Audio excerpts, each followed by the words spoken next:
Hi friends. तर हिवाळा आहे. ॲक्च्युली इतक्या दिवस एवढी जास्त थंडी नव्हती, पण ह्या मागच्या 2 ते 3 दिवसांपासून खूप जास्त थंडी पडायला लागलेली आहे.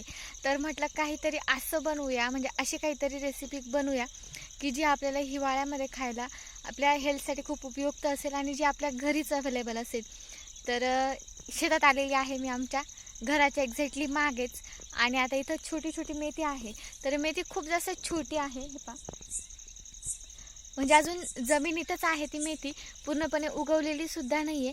पण एक डोक्यात आयडिया आली की मेथीपासून काहीतरी बनवा, कारण मेथी ही खूप पौष्टिक असते आणि विशेष करून हिवाळ्यामध्ये खाण्यासाठी तर खूप उपयुक्त असते. तर मेथीपासूनच काहीतरी बनवायचं आहे. तर काय बनवायचं आहे हे तुम्हाला व्हिडिओच्या शेवटपर्यंत समजूनच जाणार आहे. तर प्लीज व्हिडिओ शेवटपर्यंत नक्की पहा. तर आता मी तुम्हाला मेथी दाखवते. तर मग चला आता पहिले. आणि ही मेथी आहे आणि हे पहा, घराच्या एक्झॅक्टली मागेच आहे. तर छोटी छोटी आहे ही मेथी. मेथीमध्ये काही गवत पण वाढलेलं आहे आणि मेथी खूप जास्त छोटी आहे. पण मला पण थोडीच पाहिजे मेथी. तर मी आता मेथी पहिले तोडून घेते आणि मग दाखवते मी तुम्हाला त्यानंतर. तर हिरवी हिरवीगार ताजी ताजी मेथी आणि त्यानंतर त्या मेथीपासून काहीतरी बनवायचं आहे. डोक्यात आयडिया आलेली आहे. तर मेथीपासून तिचे लाडूसुद्धा खातात, म्हणजे जे मेथीच्या बिया असतात तर त्यांचे लाडूसुद्धा बनवतात, तर ते सुद्धा खातात. तर ते सुद्धा हिवाळ्यामध्ये उपयुक्त असतात. त्याने आपली गुडघेदुखी वगैरे थांबते.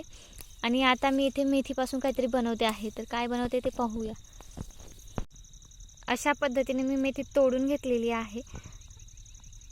एकदम थोडी मेथी घेतलेली, कारण आम्ही घरात मेंबर पण कमीच आहोत. तर ही मेथीला एक सुद्धा देठ ठेवलेलं नाही, फक्त पानं पानं आहे. आणि मी आता ही तयार करून घेतलेली आहे, म्हणजे त्यामधलं गवत वगैरे काही असेल तर ते काढून घेतले आणि देठाची साईड काढून घेतलेली आहेत. पानं पानं मोकळी केलेत. आता ही मला मेथीची पानं कापून घ्यायची आहेत, म्हणजे बारीक बारीक चिरून घ्यायचे आहेत. पण चिरण्याच्या पहिले मी हे धुणार आहे, जेणेकरून त्याचे पोषक घटक जाणार नाहीत. तर आता मी ही पहिले धुवून घेणार आहे आणि त्यानंतर मग ते बारीक बारीक कट करून घेणार आहे. त्यानंतर या ठिकाणी थोडी तिळी, लाल तिखट, हिंग, जिरे पावडर, धने पावडर आणि चवीनुसार मीठ घेतलेलं आहे. त्यानंतर गव्हाचं पीठ चाळून घेतलेलं आहे. त्यामध्ये ओवा हातावरती कुस्करून टाकलेला आहे आणि बेसन पिठाचा 1 ते 1.5 चमचा टाकलेला आहे. मेथी छान अशी धुवून बारीक कट करून घेतलेली आहे. त्यानंतर आता यामध्ये थोडीशी चिमूटभर साखर टाकून कडकडीत उकळलेलं तेल टाकलेलं आहे आणि त्यानंतर ते मिक्स करून घेत आहे. हाताने पहिले चमच्याने केलं, जोपर्यंत तेल गरम होतं तोपर्यंत. आता हे तेल सगळीकडे लागेल असं बनवून घेतलेलं आहे. त्यानंतर छान अशा पुड्या लाटून घेतलेल्या आहेत. तर घरामध्ये आप्पांना आणि रायबाच्या पप्पांना बाहेर जायचं होतं, त्यांना घाई होती. त्यामुळे मग पटकन अशा पोळीसारख्या मोठमोठ्या लाटून आणि ग्लासने कट करून अशा टम्म फुगलेल्या पुऱ्या बनवलेल्या आहेत. तर ह्या पुऱ्या खूप पौष्टिक असतात. तर ह्या पुऱ्या सगळ्यांच्या खाऊन झाल्या आणि आता आमचा नाश्ता झालेला आहे. छान छान पुऱ्या झाल्या होत्या. तर हे पा, नाश्ता झालेला आहे आणि दूध तापून ठेवलेलं आहे. रायबासाठी कुकरमध्ये खिचडी लावलेली आहे या ठिकाणी.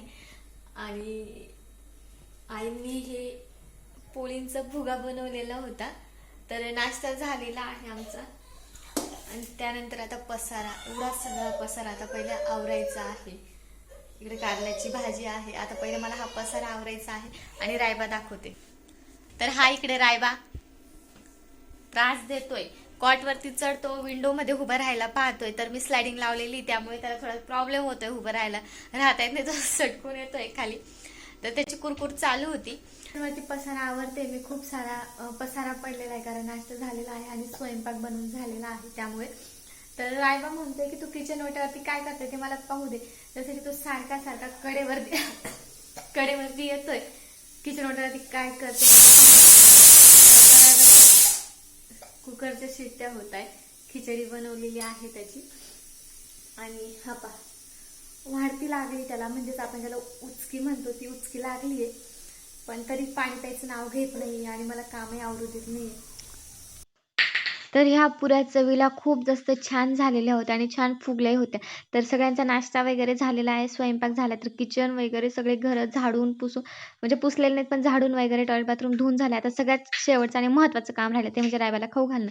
तर रायबासाठी खिचडी काढून घेतली. आता रायबाला मी पहिले खाऊ घालते आणि बाकी सगळा पसारा आवरून झालेला आहे.